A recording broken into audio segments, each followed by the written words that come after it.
Ashes of the borderline, two nations. One war. No way back, except through memory. Prologue: the borderline. There was no last shot. No grand explosion. Just quiet. And then we were no longer at war, but never truly at peace. Elira Thorne's final journal, found in the ruins of the Golden Line. The map once called it a border. A jagged black line splitting two nations that once traded lullabies across fence posts. Children carved names in the same tree. Traders haggled in two tongues. Lovers kissed across yellow checkpoint tape. The line was artificial, drawn by men who never bled on it. But the soil beneath, it remembered. Then came the silence. Not peace, not surrender. Just a halt, like a scream caught in a throat too tired to make sound. Cities lay in ribbons. Satellites hung dead above the earth like forgotten gods. Rivers rerouted themselves around ash. The people? They kept breathing. Some rebuilt. Others wandered. Most simply forgot how it began. It said the war between Varelia and Ordenheim started without declaration and ended without terms. There was no winner, only survivors. And silence became the language of guilt. But silence lies. Beneath this golden scar of land, where steel met skin, where AI drones wept circuitry, where children died for flags they couldn't name, stories remain. Letters never sent, warnings never heeded, names etched in concrete too deep for rain to wash away. This is not just a story of war. It is the story of two friends who became enemies, of mothers who buried both sons, of lies coded into machines and truths whispered between bombs, of a generation that dared to look backward so the next might walk forward. This is the story of the borderline, and of what rose from its ashes. Part 1, The Sunlit Years. Before the first shot, there was warmth, laughter, and a fragile peace. Chapter 1, Golden Line. The past is not dead. It lies beneath the ash waiting to be remembered. The Golden Line once shimmered, not with actual gold, but with something rarer, a fragile, ordinary peace. A single rail line ran along it, stretching from the foothills of Ordenheim's iron-bladed mountains to the warm, vineyard-stitched plains of Varelia. Trains used to cross 3 times a day. No guards, no questions, just laughter echoing through open carriages, merchants with worn boots, schoolchildren passing border snacks wrapped in napkins, and occasional diplomats who, for once, weren't lying. Before war made memory a dangerous thing, the Golden Line was a kind of hymn, a place where the two nations, so different yet once inseparable, touched each other gently, like old friends unsure if time had made them strangers. Now the rails were rusted, silent, torn apart in places by mortar strikes and the unforgiving creep of ash storms. The border, once invisible, was now carved in scarred earth. But 17 years ago, the train still ran. Silas Varn stepped onto the Varelian platform wearing an Ordenheim officer's jacket he hadn't yet grown into. His shoulders were too narrow, the brass too polished. The crispness of the uniform marked him as someone who believed the rules still mattered. He carried books in one hand and a folded peace charter in the other, signed by Premier Kor himself and bound with a red ribbon that had once meant something. Elira Thorne was already waiting. She leaned against a faded wall covered in peeling wheat posters, sipping from a flask and eyeing him like someone judging whether a memory was worth keeping. "You're late," she said. "I'm early." "You're precise. That's not the same." She wore civilian clothes, but Silas knew better. Her boots had the creases of military issue, and the way she kept her back to the wall showed she hadn't let her guard down in years. Not even here. Not even with him. They'd met 3 times before. First as students, then as officers, and once, briefly, as something more. Something that had never had a name because the world wasn't ready for what honesty would cost. Silas handed her the folded paper. "The revised proposal," he said. "Resource sharing, border demilitarization, a joint AI oversight council." Elira took it, unread. "You still believe they'll listen?" "They have to." "No, they don't." Her voice was soft. Not cruel, just exhausted. She tucked the charter into her coat without looking at it. The trains rolled behind them, machinery sighing like the lungs of something old and dying. Further down the platform, 2 boys sat cross-legged on the warm concrete, trading patches they'd sewn onto their backpacks, one a jagged Varelian eagle, the other a stern Ordenheim cog. They were Toma and Jalen, though Silas and Elira didn't know their names yet. No one did. Not until much later, until the war had taken more than names and left only myth behind. Toma passed Jalen a metal compass with a cracked dial. "It's broken," he said, "but it always points to you." Jalen laughed and dropped a smooth river stone in return, carved with a line down the middle. "The border," he explained. Toma frowned. "It's ugly. That's the point. Borders are ugly. We should bury it." They dug a small hole beside the tracks with their hands and pushed the stone inside. Dust-covered fingers, secret ceremony, a wish for a world that would never come. At the far edge of the platform, a woman stood in silence, her eyes scanning the mountains where the Velstenite vein had been discovered weeks earlier. She wore the robes of a surveyor, but beneath her hood was an operative. Varelian Intelligence Division. Watching. Listening. Waiting for Silas to slip. She wasn't alone. Across the platform, near the vending cart that still sold overpriced wartime chocolate, an Ordenheim strategist sipped weak tea and tapped his encrypted comm. Every handshake was recorded, every glance filed. Even the silence was analyzed. The peace that hung here like mist wasn't real. It was theater. Both sides knew it. Only the children and the hopeful were fooled. "Why do you keep coming back?" Elira asked as the train began boarding. Silas looked at her, then past her, at the boys now running beside the cars, pretending to be soldiers. One with a stick, the other with a torn flag turned cape. "Because if I don't," he said, "I'll forget what it was like to believe." She held his gaze a moment too long, then nodded once and turned away. That night, the platform was empty. The peace charter sat unread in a drawer Elira never locked. The buried stone went undisturbed, until years later, when the tracks exploded, the cities burned, and the world tried to forget the line ever existed. Someone unearthed it. Still cracked, still marked, still pointing toward a memory too fragile to name. Somewhere between truth and betrayal, peace waited, but no one was watching anymore. Chapter 2. Pen and Rifle. "Peace is not the absence of war," she said. "It's the absence of the reason for it." They sat opposite each other at a long, curved table of matte black obsidian, surrounded by the soft murmur of translation drones and the distant whir of security rotors. The summit chamber was buried inside a decommissioned missile silo, now repurposed for diplomacy. A twisted irony, Elira thought, building the future inside a corpse from the past. Silas Varn leaned forward, eyes sharp, posture straight. He wore Ordenheim's formal uniform, high collar, silver stripes, boots polished until they glared. But it wasn't the uniform that unsettled Elira. It was the notebook, the old-fashioned kind. Ink, not glass. Paper, not encrypted film. Full of scrawls, drawings, and passages from poets both Varelian and Orden. He'd carried it into every negotiation over the last 2 days, flipping to bookmarked pages when words failed him, as if truth needed citations. Across from him, Elira Thorne wore no insignia. She'd opted for plain navy, a civilian observer, though everyone here knew she was more than that. The Varelian delegation had selected her precisely because she wasn't diplomatic. She had been a soldier, a commander, a student of Ordenheim history, and once, briefly, a believer in bridges. But no longer. "The hypothetical is simple," Silas said, his voice even, almost academic. "If your nation has the opportunity to neutralize a threat with non-lethal AI suppression and does not, knowing war is imminent, is that restraint or negligence?" Elira arched an eyebrow. "Neutralize," she repeated. "That's a neat word.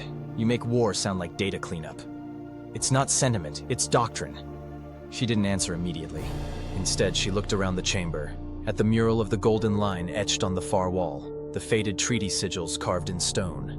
Every summit for the last 2 decades had happened under this mural, and none of them had worked. "There's a boy," she said. "Toma. Lives 2 clicks from the border on our side. His best friend's name is Jalen, Ordenheim." Silas frowned. "This is an ethics debate. No, this is the debate. See, Toma and Jalen don't know there's a war coming. They don't care about Velstenite veins or disputed drone space. They pass notes in hollow trees. They trade comic books. If we deploy that suppression AI, their town loses power. Their communication tower collapses. One of them might die because the system doesn't recognize border civilians in its targeting parameters. They'll never know why." Silas tapped his pen against the notebook. A quiet rhythm. "Calculating. We've both seen what inaction leads to," he said. "Inaction is not innocence, it's entropy. And action without humanity is obliteration," Elira snapped. They both went quiet. A soft hum filled the air. One of the drones overhead drifted closer, translating the heated exchange into neutral language packets for the rest of the chamber. Most delegates pretended not to listen, but their fingers hovered over approval screens. Algorithms were already scoring sentiment. "May I?" Silas asked, holding up the notebook. Elira nodded, though her eyes narrowed. She recognized the ritual. Silas always carried a quote. He flipped to a worn page and read aloud. "You cannot wage war against a people and expect to leave their children untouched by fire." Rein Halleck, Ordenheim poet, exiled. "A poet," Elira said. "How very unstrategic of you." Silas closed the notebook. "Poets ask questions the military can't afford." For a moment, the room felt smaller, as if the war hadn't yet begun. as if two students were still debating in a lecture hall, years ago, laughing about doctrines and irony. Before uniforms, before graves. "You still think this can be avoided?" she asked quietly. Silas hesitated, just long enough. Yes, he lied. She smiled, but it wasn't kind. It was the smile of someone watching someone else believe in things she had long since buried. "We've both been trained to be weapons," she said. "The difference is I no longer pretend to be a pen." Silas didn't respond. He stared at the page in front of him, notes on AI protocols, energy corridors, the latest Ordenheim drone batch deployments. It looked like strategy. It felt like inevitability. Outside, wind battered the reinforced bunker walls. Somewhere beyond the ridge, a new generation of war tech was being tested in silence. Not loud explosions, just lights blinking, decisions calculated in microseconds, lives reduced to yes or no. "Elira," he said, just above a whisper, "if we fail here, will you still remember the Golden Line?" She rose from her chair. "I remember it every time I see a child walking alone." And then she walked out. Silas sat alone, the notebook open. One page caught the wind from the exit and flipped forward on its own. A sketch of two boys, laughing. One wore a cape, the other held a broken compass. He closed the book. It didn't matter whether he carried a pen or a rifle. The war had already chosen for him. Chapter 3. Toma and Jalen. Some friendships bloom in the no man's land. Others are buried there. The treehouse wasn't much. 3 wooden slats nailed into a crooked pine. A roof that didn't keep out rain. A floor that creaked with every movement, and once collapsed entirely when Toma brought up his uncle's stolen telescope. But to the boys, it was everything. It sat just meters from the Golden Line, a narrow strip of disputed forest that no official patrol entered, but everyone knew existed. The border was a legal fiction here. Trees didn't carry citizenship. Birds sang in both languages. To Toma and Jalen, the border was just a muddy slope between 2 rivers. A gap you could jump. A joke adults had forgotten how to laugh at. They met when they were 7, not at a school or through any sanctioned program, but over a soccer ball that rolled too far. Toma kicked it hard from the Varelian side. It tumbled across roots into the Ordenheim woods. Jalen appeared minutes later, holding it like contraband. "You play bad," he said in rough Varelian. "You talk worse," Toma answered in broken Orden. They laughed, and neither forgot the other. By 9, they had the treehouse. By 10, they had secrets. They stored things inside. Comics in mixed languages, a canteen they swore held magic water from the border spring, and a map they'd drawn of their imaginary nation, Noveria. Half eagle, half cog, no armies, just stories. Toma had a scar above his right eyebrow from falling out of the tree. Jalen had a stutter that disappeared when he was angry or laughing. They both liked sour fruit and hated poetry. They made up their own flag out of an old blanket and a black shoelace. Most importantly, they agreed on one rule: never tell anyone. Not parents, not teachers, not even siblings. Not because they were doing anything wrong, but because the world didn't understand how fragile something sacred could be. Especially something without paperwork. The treehouse became their kingdom. A place to rewrite the laws of 2 countries that had stopped listening to children. It was here, at the age of 11, that they first heard rumors of war. Toma's father stopped listening to music at dinner.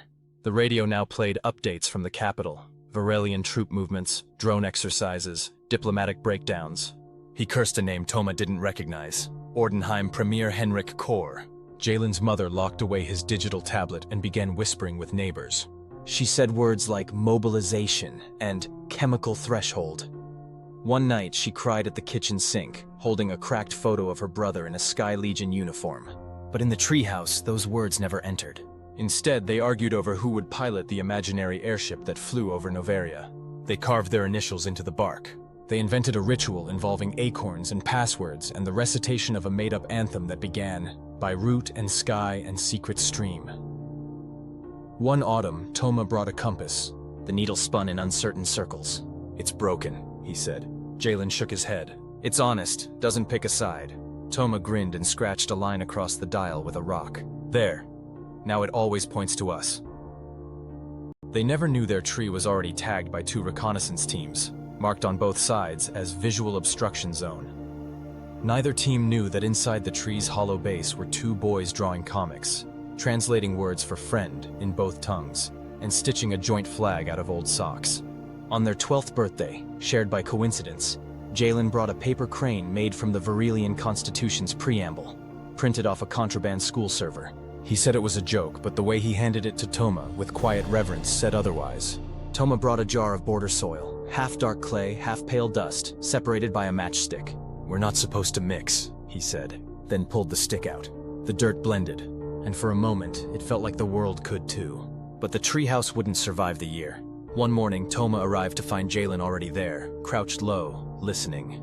A mechanical hum buzzed through the branches, distant, steady, artificial. The kind that didn't belong in the forest. Drones, silent scouts, testing low-flight paths along the Golden Line. Jalen's face was pale. "I think my uncle's unit came through here." "Why?" Toma asked. "Training exercise, maybe more."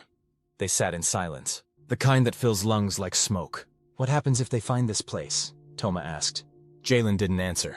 Later that day, they buried their compass at the base of the tree. They marked the spot with a stone, etched with both their initials. No one else was to find it. The last time they met at the treehouse, Jalen brought a folded letter sealed in wax. "I want you to read this," he said. "But only if—" He didn't finish the sentence. Toma didn't press. Instead, they climbed to the roofless perch one last time. The sky was too quiet. Even the birds had gone somewhere safer. "We'll fix this," Toma said. "How?" "I don't know, but you're not my enemy." Jalen nodded, lips tight. "I know, and you're not mine." In less than a month, that forest would burn. A scouting drone would mistake a group of children near the base of the slope for combatants. The resulting airstrike would destroy the tree and 4 others. No deaths, just blackened roots, scattered ash, and a silence that smelled like metal and grief. When soldiers later scanned the area, they found nothing of value. Just 2 initials on a stone. Forgotten. Like the boys who carved them.